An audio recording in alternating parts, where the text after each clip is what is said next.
I'm going to just recap a little bit of what I talked about before. We talked about the love languages. There's 5. And I spoke on 2 last time and introduced a third one. Acts of service, we had talked about. And acts of service to the person that you're trying to show love, they feel loved by you doing acts of service for them.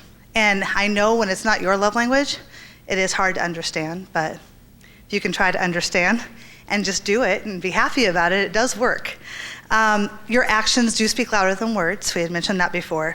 Spending quality time with your children, with your husband, with your friend.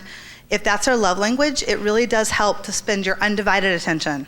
Not just they're in the car with you and you travel somewhere and hardly speak, but your undivided attention with them. Then I had also mentioned words of praise or words of affirmation.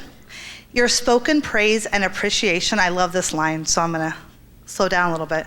Your spoken praise and appreciation will fall like rain on dry soil. And I love that. When I read that, that's exactly what it is to people who feel they get praise or love and attention from you. I always try to, and I don't always succeed at this, but especially when I haven't seen anybody for a long time or I work at our high school, I always try to compliment the person I'm talking to on something, just to make it where they know I noticed that. And I love that about them, whether it be their smile or their hair or their jewelry or their color, and I really do mean it. It's not fake at all. I really do mean it. And I think words of praise or affirmation, that's my love language, and I love it to hear when somebody's pleased with something. When you are a people pleaser, and I feel like I'm a people pleaser, it is nice to hear that somebody noticed. And if they notice, not whether I would do any better job or any less of a job if they notice, but if they notice, I know that they're happy with it, and I please them. So if you know of someone like that, it is nice to say something to them, even in some little way. If everything else they did was horrible, don't look at that. Just try to look at the good stuff and say, you know what you did do right? This right here. Guess what they're gonna do? They're gonna do that right every time for you. And they're gonna help you succeed by you praising them. It's just a circle. It just works every time. And I know that because since it's my love language, I can vouch. If you criticize me on something and say that you've done that wrong, that was horrible, and I know that everything else I did was right, that's all you think about. That's all I think about is the negative, the negative, the negative. And I think, you know what? I don't want to help you anymore. No. When you praise, let me just say this little phrase, I use it all the time. Kindness goes a long way. It goes a long way. At the end of your life, when you're going to a nursing home, kindness goes a long way.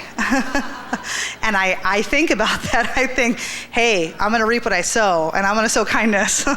So I think that in words of affirmation or words of praise, to dwell on, if somebody drives you crazy and they do everything wrong, please dwell on the good they did, the positive they did.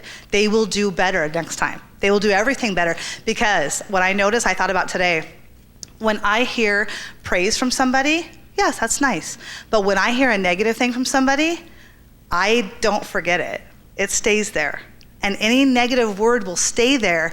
I could be complimented for 20 things, but you tell me one negative thing in that 20 things, I will remember the negative and not remember the positive. And then I'll think about that negative and think, oh, I didn't please them. And I will forget working for them anymore or working with them on something. I'm just a volunteer, but I'm not doing that again. So it's just something to remember, and I think I'm just dwelling on this more because I know how it feels to feel this way. So I'm gonna go to a new one and not dwell on that anymore. The new one I have is receiving gifts. There are some people that feel very loved by you giving them gifts.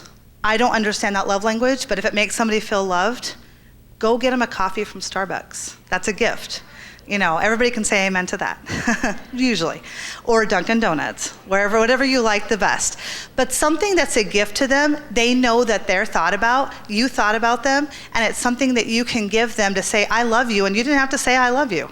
You can, but it's to a friend, to your husband, to your mother, to your grandmother, whoever it may be, to your daughter. You know, I noticed this, that I can tend to sometimes, because I work with so many people, I can tend, which I think we all can, but I have to watch myself with this, to show appreciation to all the people I work with, because they need to know how much I appreciate them and I love them, because that's my love language. So I'm going to do that to the people all the time. But then I can forget about my husband and my son and say, wow, why do they act like they feel so unloved? Well, because I didn't show them appreciation, and they live in my own house. And it's I think, look, if I'm sending a note to somebody at the schools, I'm sending a note to my son in his lunchbox, or at the school, or a note to the church. I'll put a note sometimes in the church, even though it's not my husband's love language, I'll stick a note in there to go to the mail over here for him to get. He may never say a word about it, but I know I did it. And I know that he feels a little bit loved, especially if I stick a candy bar in there or something. So, it's a little bit of bribery too. Receiving gifts. Quickly, I'll just mention this. When Mrs. Wilkerson asked me to speak about the 5 love languages, my first reaction was I didn't want to speak, because I'd rather sing or play the piano than to speak. But I know that this subject of the love languages has changed me for my marriage. And I want to say one little excerpt here. It's hard to say this and yet easy. I'm not worried whether someone's showing me my love language. Yes, I want to feel loved. My worry is that I want to show them theirs. And if I'm not showing them and they don't feel loved, it's surely not going to come back to me. So instead of worrying about, do I feel loved? Do I feel loved? Did they tell me today how wonderful I am? No, they didn't. I don't feel loved. That's not what I want to do. I want to think, okay, what am I going to do with this? Am I going to show them love like they're supposed to be loved? Yes, that's what I want to dwell on, get it off myself and try to show them love. And then you're excited to see that they're loved.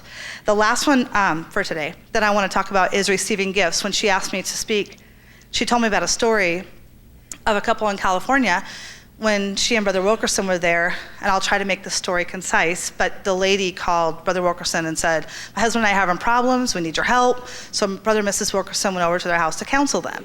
And she said, I remember her saying this to me, Deb, if you could have seen their house, it was like a mansion. It was beautiful. They had everything. They had cars and jewelry and everything. And you're thinking, can't keep your marriage, going, but we have everything.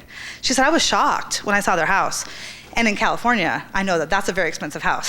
So when they walked in, Brother Wilkerson asked the wife, what is the problem? And she said, well, I feel like my husband doesn't love me. And she was pretty upset. He doesn't love me. He doesn't give me time. He doesn't come home and spend time with me. He doesn't tell me he loves me.